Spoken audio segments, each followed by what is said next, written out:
આગામી દિવસોમાં અમદાવાદમાં ધોળકાના સુપ્રસિદ્ધ વોડાળા મેળામાં ગધેડાના મેળાનું આયોજન કરવામાં આવ્યું છે, પરંતુ કમોસમી વરસાદના કારણે વોડાળા મેળાના વેપારીઓમાં નારાજગી પણ જોવા મળે છે। વેપારીઓએ કહ્યું છે કે માવઠાની અસરથી ગધેડાઓની ખરીદીમાં પણ ઘટાડો થયો છે।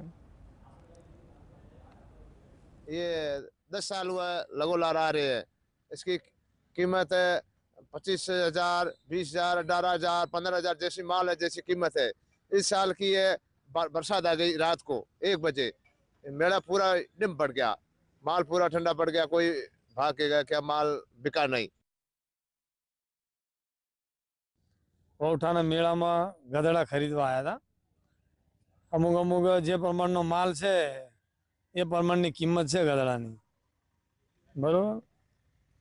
આપને કેવું લાગ્યું હવે હે માલ ખરીદવાનું કેવું લાગ્યું? ખરીદવામાં તો હવે શું છે કે આમ તો સારું લાગે છે, પણ ભાવ છે 18,000, 15,000, 20,000 જેવા ગધેડા, એવી કિંમત છે।